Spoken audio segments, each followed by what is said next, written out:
UE 2.11S3, pharmacologie et thérapeutique, pharmacologie des antiépileptiques.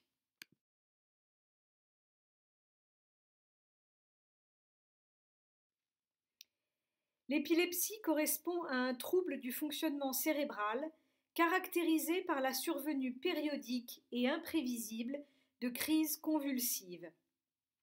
Ces crises sont causées par une hyperactivité paroxystique des neurones cérébraux qui correspond à l'équivalent d'une décharge électrique anormale dans certaines zones cérébrales, entraînant un dysfonctionnement passager du cerveau, un peu comme si le cerveau court-circuitait.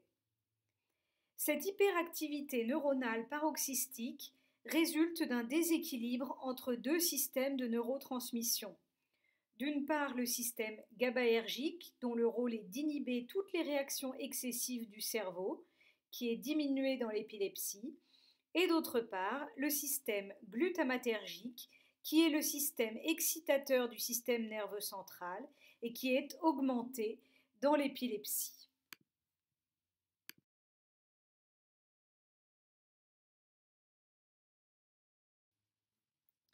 Le traitement de l'épilepsie est symptomatique et repose sur une restauration de l'équilibre entre les neurotransmissions inhibitrices GABAergiques et excitatrices glutamatergiques dans le but de diminuer l'excitabilité neuronale.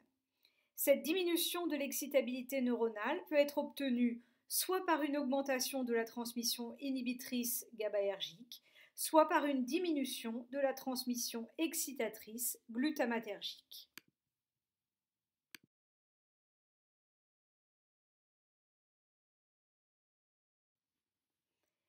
Cette diapositive détaille les différents médicaments qui sont utilisés pour la restauration de la transmission inhibitrice GABAergique d'une part et ceux qui permettent une diminution de la transmission excitatrice glutamatergique d'autre part. On constate que beaucoup de médicaments antiépileptiques agissent sur les deux types de neurotransmission.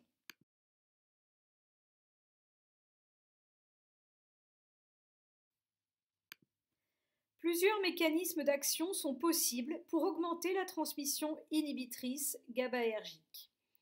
Certains médicaments, comme l'acide valproïque ou la gabapentine, agissent en augmentant la synthèse de GABA dans le neurone. De la même façon, la thiagabine agit en inhibant la recapture par le neurone du GABA libéré dans la fente synaptique, ce qui permet de potentialiser la transmission GABAergique. D'autres médicaments, comme le vigabatrin ou l'acide valproïque, augmentent la transmission GABAergique en inhibant la dégradation du GABA. Enfin, des médicaments comme les benzodiazépines, les barbituriques, le topiramate et le felbamate activent directement les récepteurs GABA-A, ce qui renforce la transmission GABAergique.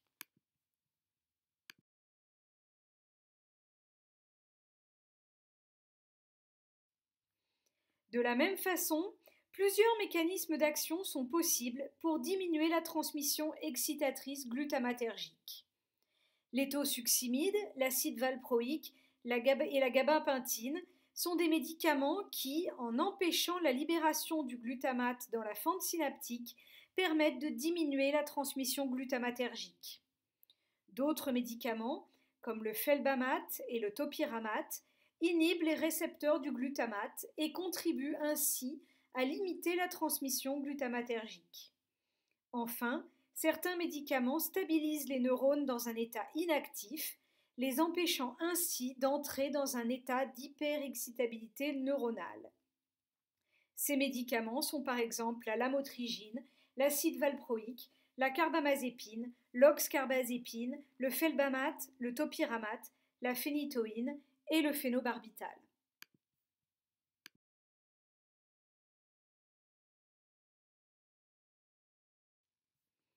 Dans le traitement de l'épilepsie, les antiépileptiques peuvent être administrés sous différentes voies d'administration. La voie orale constitue la voie préférentielle d'administration des antiépileptiques, puisque l'épilepsie constitue une pathologie chronique avec un traitement de très longue durée.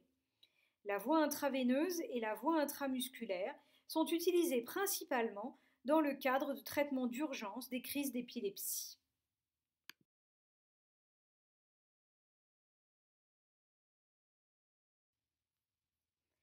Les antiépileptiques présentent de nombreux effets indésirables. Certains sont communs à tous les antiépileptiques, d'autres sont spécifiques de certains médicaments.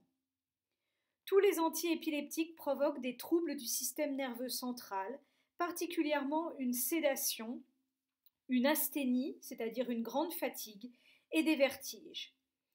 Des effets indésirables digestifs, tels que des nausées, des vomissements ou des douleurs abdominales, ont également été décrits.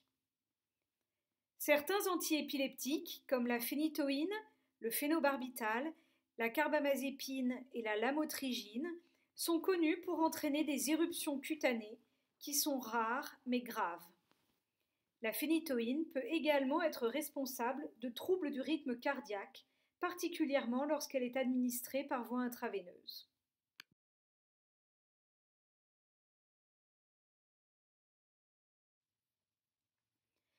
La phénitoïne est également responsable d'hypertrophie gingivale, c'est-à-dire un épaississement anormal du volume de la gencive. D'autres antiépileptiques, comme la carbamazépine, l'éthosuximide et le felbamate, peuvent provoquer des troubles hématologiques, notamment une agranulocytose, c'est-à-dire une disparition aiguë d'une lignée de globules blancs, les granulocytes. Ils peuvent également entraîner une anémie. Tout traitement par ces antiépileptiques doit faire l'objet d'une surveillance par des NFS régulières. L'acide valproïque et le felbamate sont connus pour entraîner un risque d'hépatite cytolytique qui nécessite une surveillance du bilan hépatique régulièrement. Enfin, le vigabatrin peut provoquer des troubles ophtalmiques qui se manifestent par un rétrécissement du champ visuel irréversible qui nécessite une surveillance ophtalmologique régulière.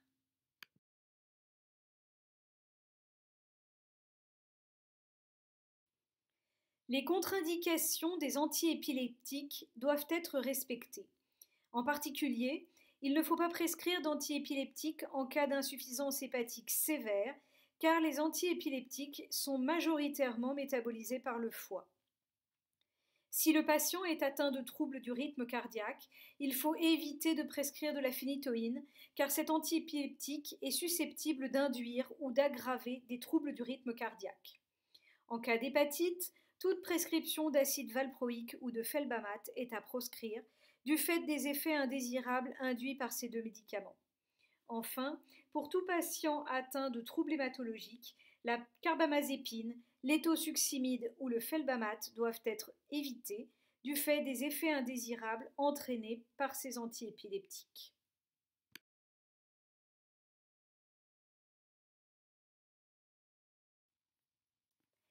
Le traitement antiépileptique doit être poursuivi pendant toute la durée de la grossesse, car les crises convulsives sont délétères pour la mère, mais également pour le fœtus. L'antiépileptique le plus tératogène étant l'acide valproïque, toutes les mesures doivent donc être mises en œuvre pour éviter une grossesse sous acide valproïque. La molécule qui soulève le moins d'inquiétude actuellement chez la femme enceinte est la lamotrigine. Viennent ensuite la phénitoïne et l'oxcarbazépine.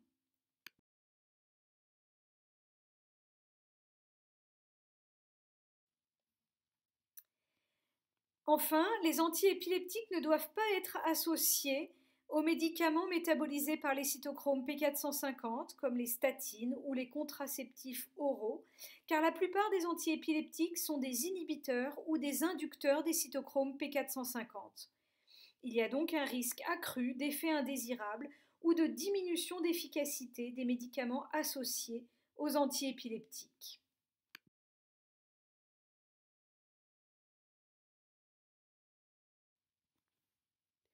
Certains antiépileptiques de première génération, parmi les premiers qui ont été mis sur le marché, comme le phénobarbital, la phénitoïne, la carbamazépine ou l'acide valproïque, peuvent être dosés chez les patients pour aider le clinicien à adapter leur posologie dans certaines situations particulières, comme par exemple une recrudescence inexpliquée des crises d'épilepsie, une mauvaise observance du patient au traitement, des modifications de posologie ou des risques d'interaction médicamenteuse.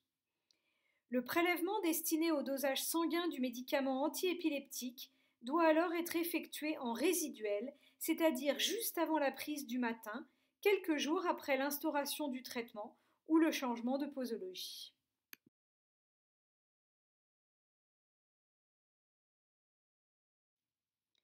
En conclusion, les antiépileptiques constituent une classe de molécules très variables permettant soit d'augmenter la transmission inhibitrice GABAergique, soit de limiter la transmission excitatrice glutamatergique. Beaucoup de médicaments antiépileptiques peuvent agir sur les deux types de neurotransmission. Ils sont utilisés pour diminuer la fréquence et la gravité des crises convulsives, caractéristiques de l'épilepsie, ce qui nécessite une adhésion rigoureuse du patient au traitement. Tout arrêt brutal d'un traitement antiépileptique devra être évité car cela pourrait provoquer une reprise majorée des crises. L'arrêt du traitement doit donc être toujours progressif, sous surveillance et seulement en cas d'absence de crise depuis plusieurs années.